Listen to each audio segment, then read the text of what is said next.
안녕하세요. 안녕하세요. 새해 들어 북한의 도발 수위가 연일 높아지면서 한반도를 둘러싼 군사적 긴장이 고조되고 있습니다. 올해만도 벌써 수차례 서해 동해상으로 단거리 및 중거리 미사일을 발사하고 있는데요. 한국을 통일 대상이 아닌 주적으로 규정 짓는 등 북한의 계속되는 무력 시위로 한반도의 긴장 수위가 역대 최고조로 높아지고 있습니다. 나라 밖 상황도 심상치 않은데요. 러시아 우크라이나 전쟁 장기화, 세계 물류, 에너지 교육 중심지인 중동 지역에서의 이스라엘 팔레스타인 하마스 전쟁은 6개월째 접어들면서 휴전에 난항을 보이고 있고 글로벌 공급망에 위기가 발생할지 모른다는 위기의식과 불안감으로 국제정세 또한 요동치고 있습니다. 그 어느 때보다도 국가 안보가 핵심 전략으로 부각되면서 중요한 현안이 되고 있습니다.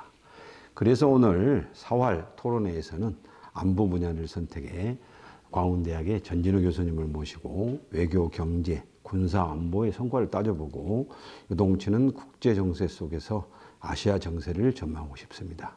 우리에게 필요한 안보 전략 구축 방안에 대하여 논의하는 시간을 준비했는데요. 안녕하십니까. 동아시아 복합 안보 질서 구축이라는 주제로 오늘 4월 마지막 토론 진행을 맡은 고려대학의 송원모입니다. 오늘 도움 말씀 주실 전진우 교수님 오셨는데요. 안녕하세요. 안녕하세요. 어깨가 무겁습니다. 저희가 지난 토론에서는 글로벌 경제 협력의 중요성을 첫 번째 주제로 다루고 기후 위기, 에너지 위기 속에서 에너지 협력의 중요성을 두 번째 주제로 다룬 바가 있었습니다. 경제 안보, 에너지 안보라고 불리는 만큼 이 역시 국가 안보를 이루는데 주요 핵심 분야라고 생각됩니다. 오늘 다루게 될 외교 안보와 군사 안보를 더해서 총체적 개념으로 국가 안보를 위한 전략, 과제가 무엇인지 토의하고 논의해 보도록 하겠습니다. 예, 그렇습니다. 흔히 안보가 바로 서야 나라가 바로 선다는 말이 있지 않습니까? 안보, 안전보장 문제를 줄여서 부르는 말인데요. 안보는 국가를 유지하는 근간이라고 할 수 있습니다. 특히 탈냉전 이후 안보는 자국의 군사적인 능력을 넘어서서 외교, 경제, 환경, 문화, 과학 등의 다양한 분야에서 얼마나 많은 국가들과 연대하면서 이를 견고히 하느냐에 성패가 좌우된다고 해도 과언이 아닙니다. 글로벌 무대에서 안보를 공고히 하기 위해서는 연대와 협력을 이끌어야 하는데요. 국가의 신뢰도를 쌓고 국방력을 끌어올리는 것은 물론이고 국제사회가 우리를 믿고 지원과 협력을 할 수 있는 그런 환경을 조성하는 것도 매우 중요합니다. 이는 우리나라의 국가 안보를 넘어서서 동아시아의 안보 질서를 구축하는 데도 반드시 필요하다는 말씀을 드리고 싶습니다. 결론을 먼저 내주신 게 아닌가 생각이 듭니다만은 2023년도 한 해를 되돌아보면 국제정치에 정말 다양한 이슈들이 많았습니다. 군사적 안보뿐만 아니라 경제와 외교 등 전 분야에서 큰 변화가 있었습니다. 급변하며 요동치는 세계 정세 속에서 그래도 눈에 띄는 성과를 꼽는다면 단연코 외교 부분이 아닐까 이렇게 생각합니다. 많은 국가들과 정상 외교를 통한 글로벌 중추국가로 외교 지평을 확대시켰다는 점, 이런 점은 평가를 받아도 되지 않을까 싶습니다. 오늘 토론에서는 그 성과 부분에 대한 논의와 과제, 그리고 남겨진 또 과제들은 무엇인지, 그리고 글로벌 정세, 아시아 정세를 살펴서 동아시아 안정 질서를 구축할 안보 전략, 자세까지 살펴보면 어떨까 생각합니다. 예, 가능하면 쉽고 재미있게 말씀드리려고 노력은 하겠습니다만, 주제가 안 보이다 보니, 전문 용어도 많고, 또 조금 딱딱할 수밖에 없겠지만, 최대한 어렵지 않게 설명드리도록 최선을 다해 보겠습니다. 네, 교수님만 믿습니다. 경제 안보, 에너지 안보에 이어서 오늘 다룰 외교 안보에 군사 안보까지 포괄적이고 다차원화된 국가 안보를 위한 성공 전략, 자세에 관해서 알아보는 시간이 되었으면 좋겠다 이렇게 생각하고 있습니다. 예, 자 그럼 시작하시죠.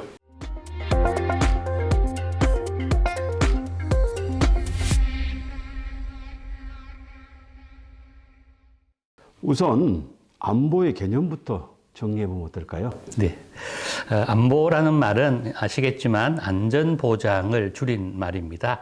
이 안보를 한자를 풀어보면 안보의 안은 편안할 안자이고 보는 보전할 보자입니다.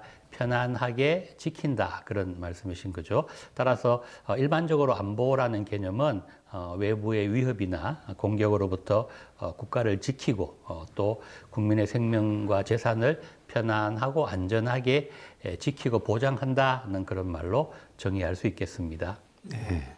안보를 외부의 위협이나 침략으로부터 국가, 국민을 지키는 것이라고 말씀하셨습니다. 안보의 위험 요소는 단순히 군사적 위협이나 침략을 넘어서 비군사적 요소까지 범위가 넓다. 그리고 더 다양하다 이렇게 생각합니다. 이 부분에 대해서 좀 설명해 주시죠. 네, 말씀하신 것처럼 국가와 국민에 대한 위협 요소는 군사적 위협 이외에도 상당히 다양해졌습니다. 흔히 이를 안보 위협의 다양화라고 하는데요. 탈냉전 이후에 환경 파괴나 또는 에너지 부족 사태, 경제 위기, 코로나와 같은 전염병 등과 같은 안보 위협 요소가 매우 다양화되었습니다.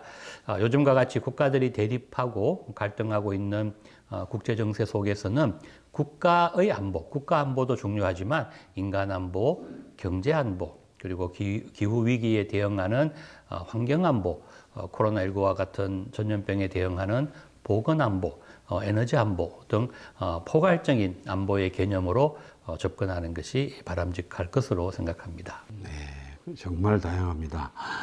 다양한 국가 안보의 성공적 달성이나 이를 위한 방안, 해결책 같은 게 있으면 좀 말씀해 주시죠.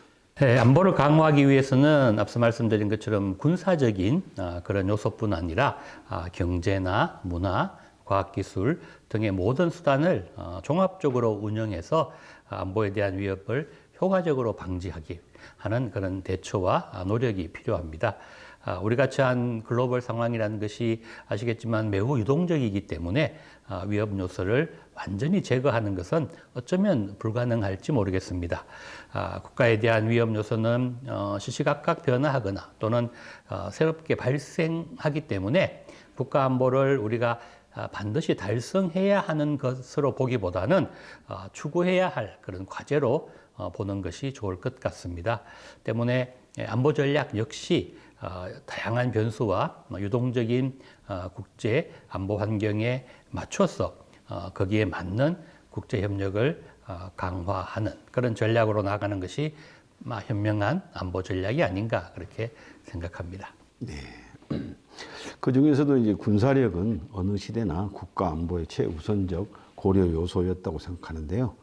자국의 방을 위한 명분으로 군사력을 키운다든가 그렇다고 해서 무턱대고 키운다면 주위 나라들에게 또 위협을 주지 않겠습니까? 그래서 결국 안보 불안을 가중시키는 역효과도 될 수 있다 이렇게 생각하는데 어떻습니까? 그렇습니다. 지금 말씀하신 그러한 현상을 흔히 안보 딜레마라고 하는데요. 자국의 안전 보장을 강화하기 위해서 군사력을 양적으로 또는 질적으로 증가시키면 이에 안보 불안을 느낀 주변국들이 다시 군사력을 증강시키게 되고 이러한 현상이 반복되면 결국 자국의 안전 보장을 위한 군사력 증강이 오히려 자국의 안보 불안으로 그렇게 돌아올 수가 있습니다. 따라서 양적이나 질적으로 무조건 군사력을 확장한다고 안보가 정진되는 것은 아니다라고 말씀드릴 수 있겠고요. 안보의 범위가 넓고 다양한 만큼 안보 딜레마에 빠지지 않도록 노력하면서 이런 종합적인 안보 정책을 수립하는 것이 중요합니다.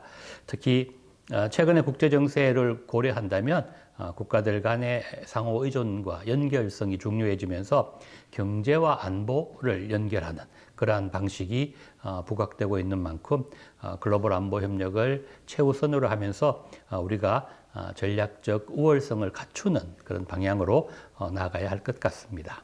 네, 말씀 중에 이제 종합적 안보 정책이다 이 말씀이 기억에 남는데요.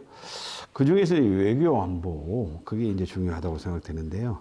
군사 안보든 비군사적 안보든 모든 것이 외교적 성과로 결실이 맺어지는 거 아닌가 생각됩니다. 대통령은 이번에 수많은 해외 순방을 통해서 여러 회담을 가졌어요. 그리고 외교 성과도 이뤄냈습니다. 어떤 성과들이 있었는지 소개해 주시면 감사하겠습니다. 대통령이 지난 1년 동안 많은 외교 순방을 했고 그 외교 순방을 통해서 다양한 경제 협력, 안보 협력 또는 수출 등에 기여해 왔다. 그렇게 총평할 수 있겠습니다. 2023년 12월 5일 대통령은 무역의 날 기념식 축사 자리에서 대외 의존도가 세계에서 가장 높은 우리나라는 해외를 안방처럼 누벼야 우리 경제에 활력이 돌고 많은 양질의 일자리를 창출해낼 수 있을 것이다. 그렇게 이야기하면서요. 영국, 인도, 중동 국가들과 FTA를 통해 수출의 길을 넓히고 키우겠다. 이런 의지를 피력했습니다. 이례적으로 많았던 해외 순방, 정상회담, 그런 국익을 창출해냈다. 이런 평가도 있는데요. 어떤 성과가 있었는지 또 그렇게 어떻게 평가할 수 있는지 말씀해 주시면 감사하겠습니다. 일각에서는 해외 순방을 너무 자주 한다든가 또 예산을 너무 많이 쓰는 것 아니냐 하는 등의 부정적인 시각이나 평가가 있는 것도 사실입니다. 하지만 대통령의 해외 순방으로 이룬 성과에 대해서는 객관적으로 평가해야 할 것으로 생각합니다. 대통령의 해외 순방을 정치적으로 왜곡하거나 성과를 정략적으로 부정해서는 안 된다 하는 점을 미리 말씀드리고 싶고요.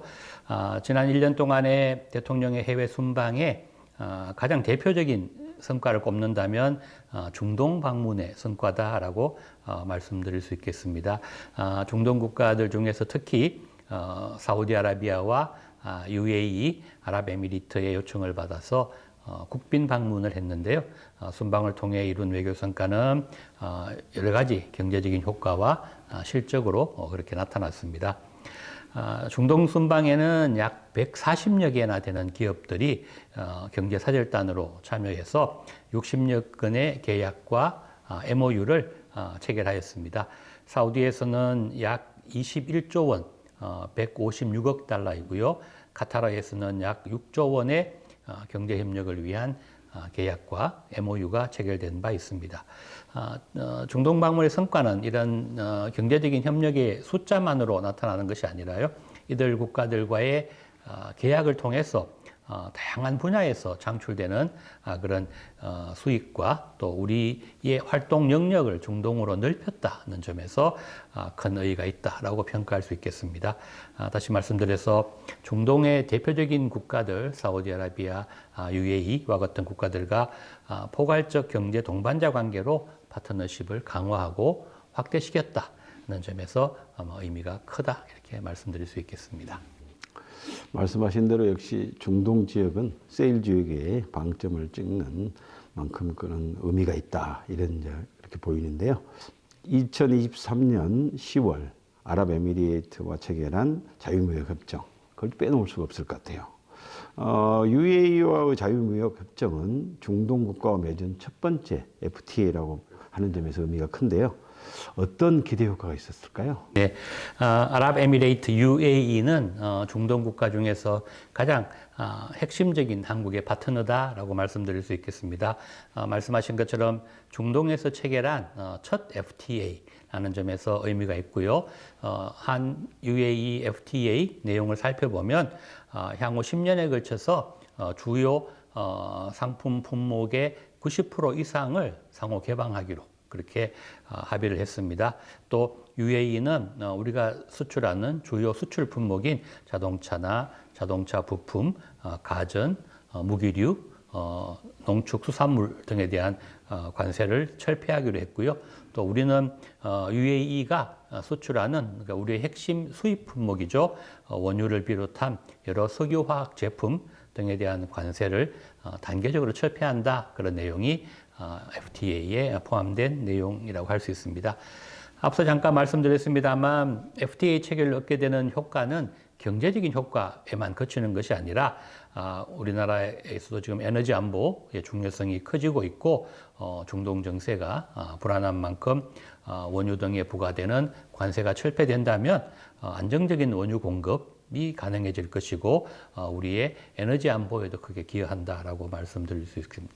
우리 국내 경제만을 보더라도 국내 정유 산업뿐 아니라 산업 전반의 경쟁력 개선 그리고 방산 부분까지 그 효과가 크다고 말씀드릴 수 있겠습니다. 네, 아랍에미리트는 수입이 수출을 능가하는 만년 적자 교역국입니다. UAE와의 교역량 한번 언급해 주시고 혹시 개선해야 될 부분이 있다면 이도 좀 말씀해 주시면 감사하겠습니다. 산업통상자원부와 무역협회의 관련 자료를 보면 아랍에미리트와의 교역량이 매우 가파르게 상승하는 것을 볼 수 있고요. 또 수출에 비해서 수입이 월등히 많다는 점을 알 수 있습니다. 또한 코트라의 무역투자 통계를 보면 UAE는 우리가 수입하는 11위의 주요 수입 교역국입니다. 2022년 기준으로 보면 약 154억 달러를 수입하지만 우리의 수출은 고작 39억 달러에 불과합니다. 다시 말씀드려서 약 115억 달러, 약 15조 5천억 원의 적자 무역국임을 알 수 있습니다.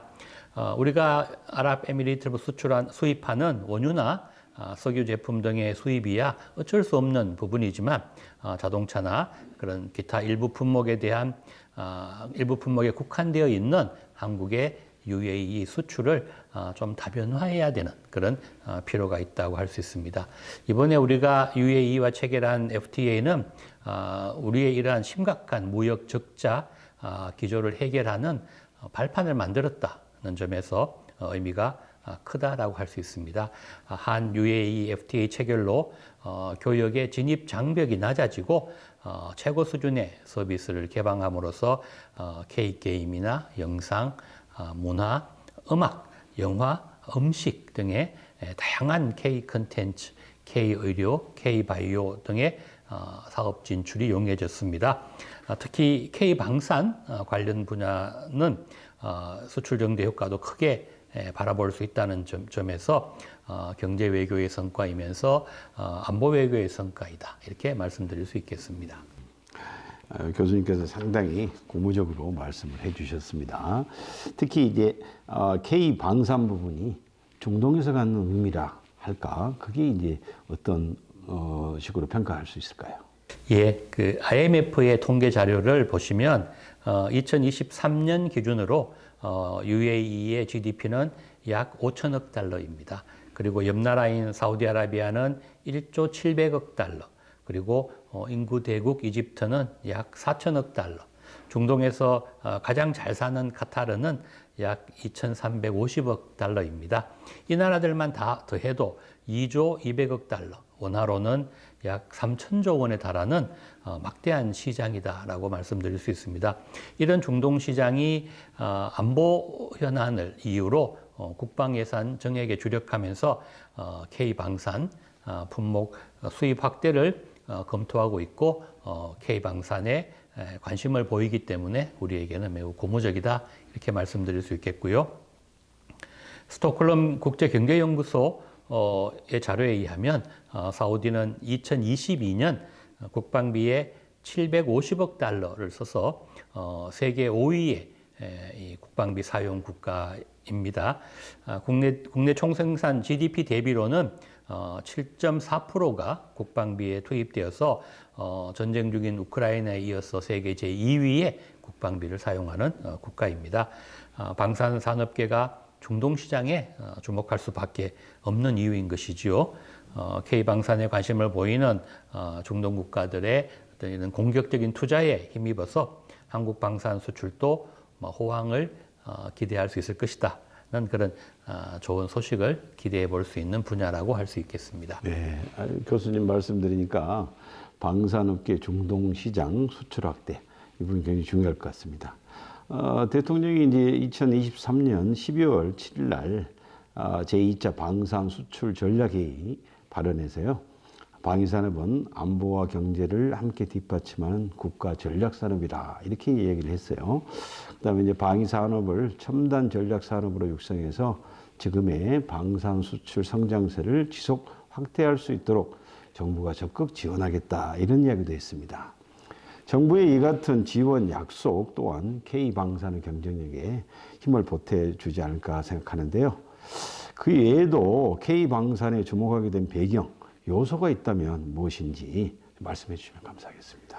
예, 뭐 아시다시피 방위산업은 국방력과 직결되는 그런 분야인 것이지요. 러시아의 우크라이나 침공이나 이스라엘과 하마스와의 전쟁, 대만에 대한 중국의 군사적인 위협 등과 같은 지정학적인 긴장이 고조되면서 불과 최근 2년 동안에 전 세계 무기 주문량이 약 10% 이상 증가한 것으로 조사가 되었습니다. 특히 동유럽의 국가들이 무기 주문을 늘리면서 한국 방산업체가 반사 이익을 본 것으로 그렇게 조사가 되었습니다. 세계 무기 수출국 순위를 보면 2017년에서 2021년 기준으로 한국은 약 8위의 수출국인데요. 21년 들어 방산 수출 실적이 크게 늘어났습니다.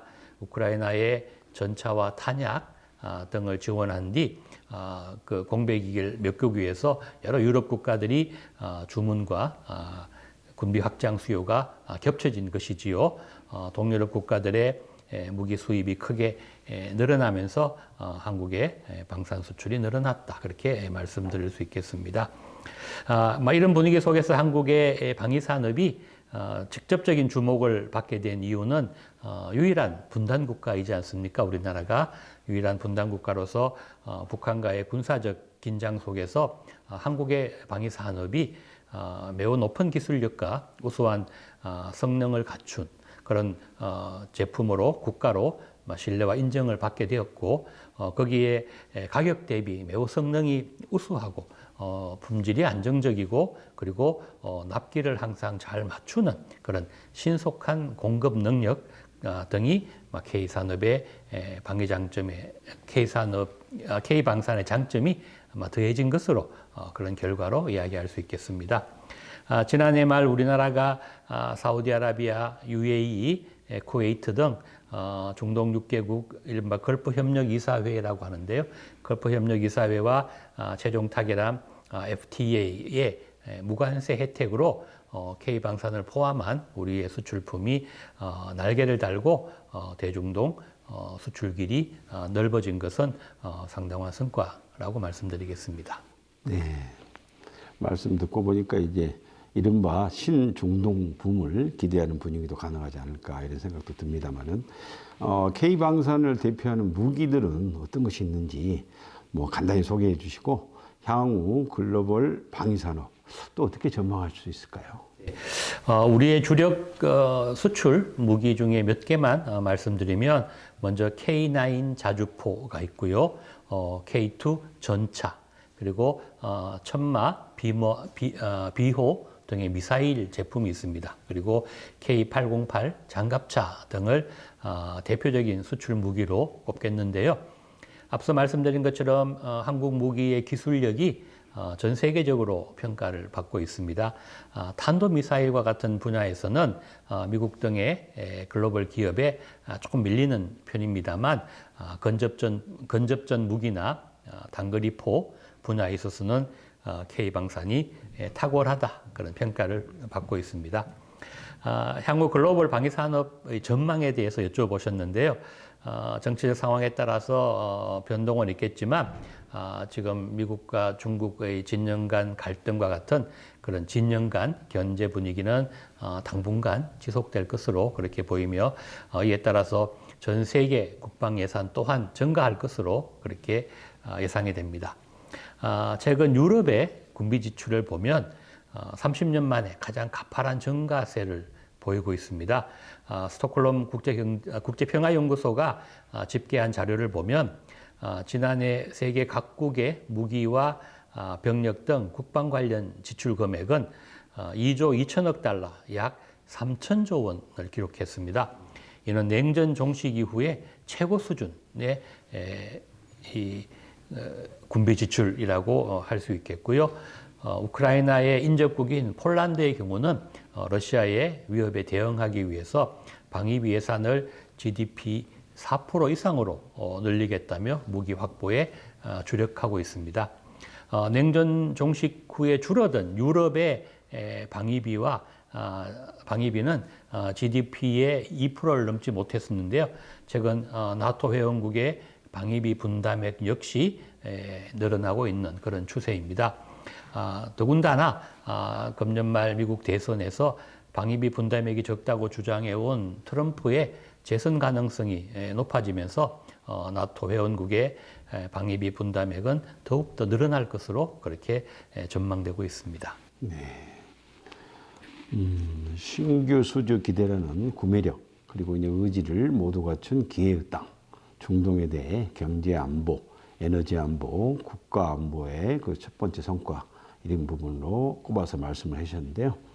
두 번째 이제 큰 변화와 성과는 역시 대외 정책 변화로서 한미 동맹 그리고 한일 관계 개선 이런 게 호재가 아닐까 이렇게 생각이 되는데 어떻습니까?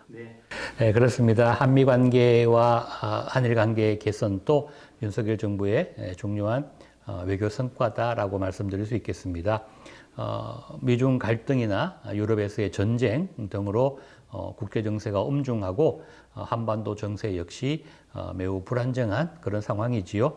이런 불안정한 국제 정세 속에서 북한은 핵과 미사일 역량을 고도화하면서 도발의 수위를 높이고 있습니다. 한반도를 군사적으로 위협하고 있는 그런 긴장이 높아지고 있습니다. 나라 안팎으로 매우 힘든 상황이고 이런 상황 속에서 한미동맹을 안정적으로 유지하고 있는 점과 또 일본과의 관계 개선을 바탕으로 한일을 넘어서서 한미일까지 협력의 범위를 확대해서 한미일 협력 시스템을 복원한 것은 윤석열 정부의 외교 정책의 가장 큰 안보 성과다라고 평가할 수 있겠습니다. 네, 한미일까지 확대된 그러한 외교적 성과 이 말씀을 해주셨는데요. 외신에서는 어떻게 보고 있습니까?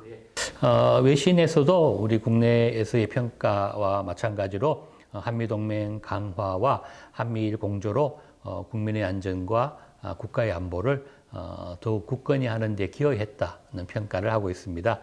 한일 관계도 불편했던 관계를 정상화하고 한일 안보 협력은 물론 협력 체제를 한미일 안보 협력까지 확대해서 한일 양국의 국익과 안보를 넘어선 글로벌 안보 체제, 안보 협력 체제 구축에 기여했다는 평가를 외신들도 하고 있습니다. 네. 그동안 과거사 문제랄까 영토 문제 등으로 한일 관계는 그렇게 좋지 못했습니다. 지난해 3월 셔틀 외교를 시작으로 여러 차례 한일 정상 간 회담이 이루어지면서 관계 정상화에 가까워진 게 아닌가 이런 생각이 드는데요. 어떻습니까? 네, 한일 관계에 대해서는 국내에서도 여러 이론도 있는 것으로 그렇게 생각을 합니다. 다만 외형적으로 보이는 한일 관계는 상당히 달라졌다라고 평가할 수 있겠습니다. 작년 한 해 동안만 한일 정상회담이 7차례나 이루어졌고요. 또 한일 관계를 보는 인식과 국민의 감정도 과거 10년과 달라진 것은 사실이다라고 말씀드릴 수 있겠습니다.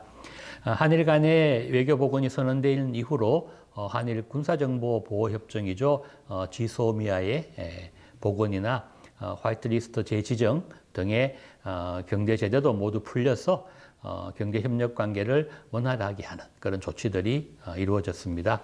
그리고 국가안전보장회의죠. NSC 차원에서 한일 경제안보대화도 출범하는 등 외교 안보 분야에 큰 성과가 있었다라고 말씀드릴 수 있겠습니다. 다만 과거에 한일 관계를 경색시켰던 위안부 문제나 또 일본에 의한 강제징용 문제에 대해서 현재까지 큰 진전이 없는 것도 사실입니다. 최근 일본이 독도 영유권을 다시 주장하고 강제징용 문제에 대해서 새로운 요구를 하는 등의 한일 관계에 어두운 구름이 끼기 시작한 것도 사실입니다.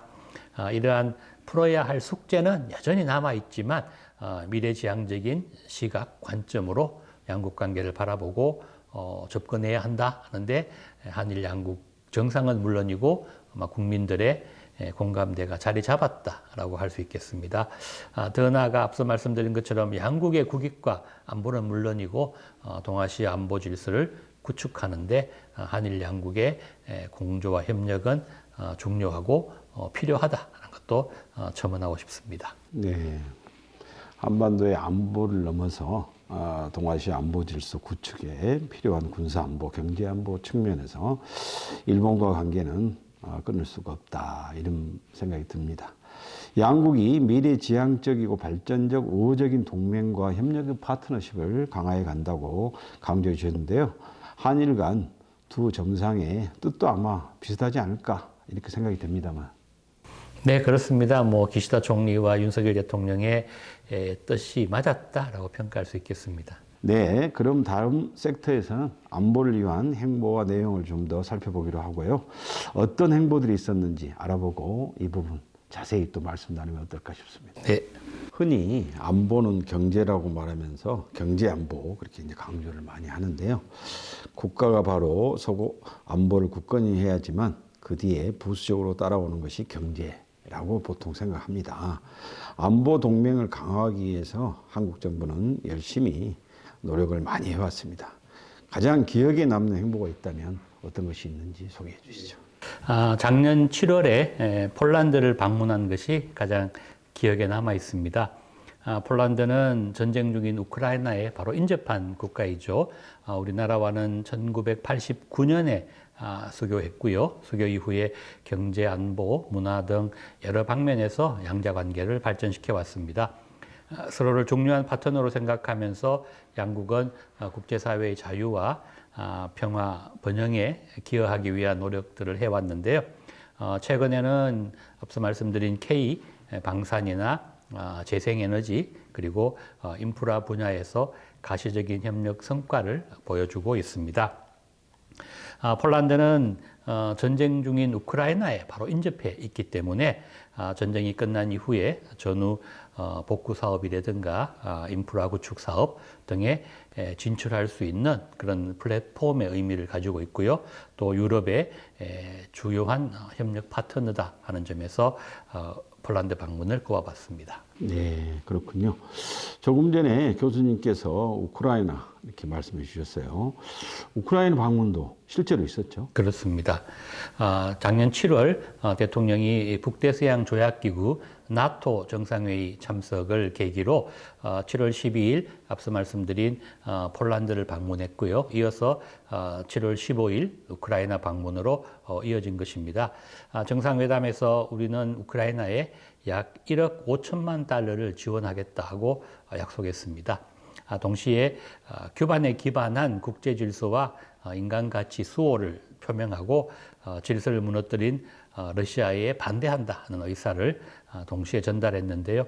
평화를 추구하는 민주주의 진영 국가들과의 결속을 다지는 그런 성과로 의미 있는 행보였다, 이렇게 평가할 수 있겠습니다. 네. 2023년 7월 10일부터 12일 일정으로 나토 정상회담도 같은 맥락으로 읽힙니다. 22년 최초 참석한 데 이어서 이번 참석은 두 번째로 연속 참석한 것인데요. 나토 측의 초대로 이루어졌단 말이에요. 이 자리에서 한일 정상회담과 여타 많은 국가들과 접촉을 했습니다. 그리고 안보 성과를 어느 정도 달성했다, 이렇게 보이는데요.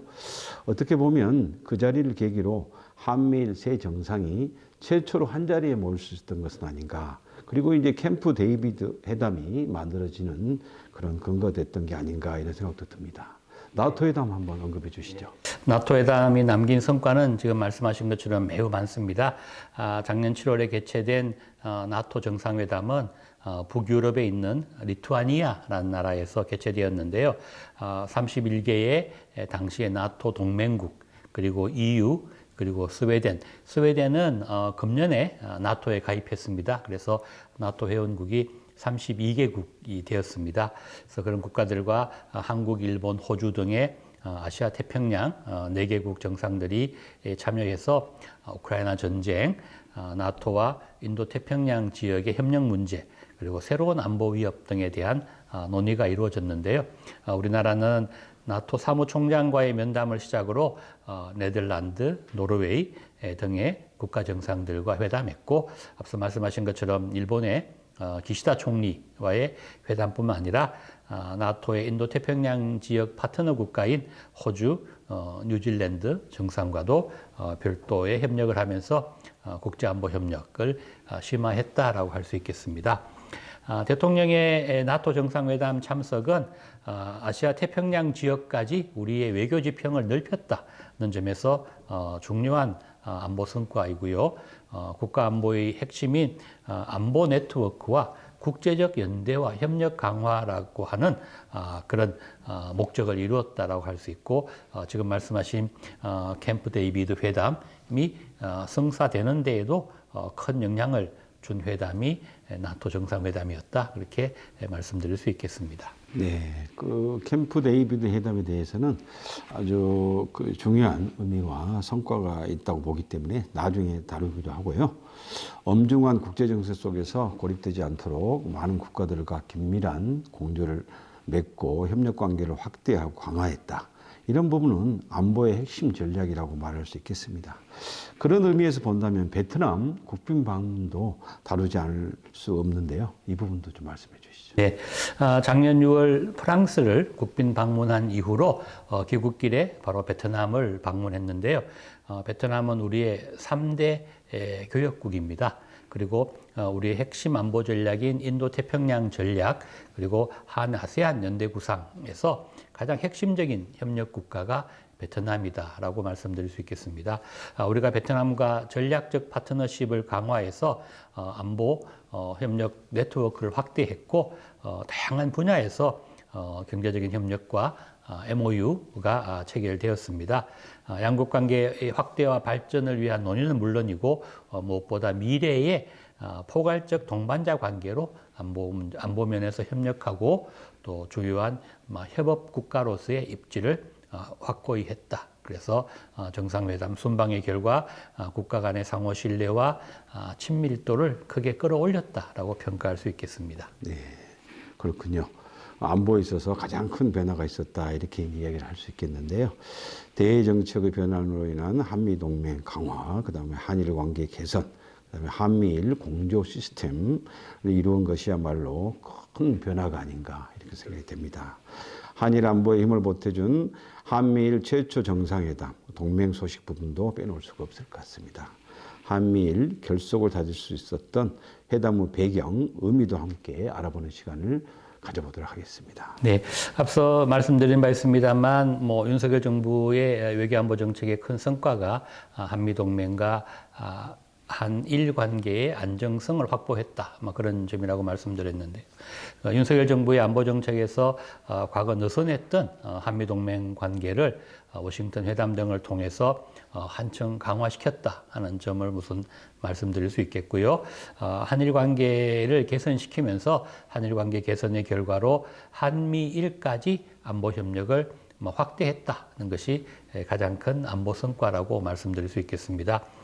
그동안 미국은 한미동맹과 한일동맹, 두 개의 동맹을 축으로 안보 문제를 다뤄왔습니다. 예를 들어서 북한이 미사일을 발사하면 한일 양국은 서로 정보를 공유하는 것이 아니라 미국을 통해서 정보를 공유하다 보니 주로 좀 시간이 늦게 되는 셈이죠. 그래서 주로 분석 기능이 주가 되어서 실질적인 북한의 미사일 발사에 즉각 대응할 수 없는 그런 어려움이 있었던 것이 사실입니다. 그래서 한미일 세 정상이 작년 8월 캠프 데이비드에서 모여서 이런 삼국의 공조 시스템을 갖추기로 하였고, 한미일이 상시로 군사 정보를 공유함으로써 북한에 대한 방어와 대응력을 더욱더 갖출 수 있게 되었다는 것이 첫 번째 성과라고 말씀드릴 수 있겠고요. 지금 송 교수님께서 한미일이 결속하는 배경을 여쭤보셨는데, 첫 번째는 역시 북한 문제입니다.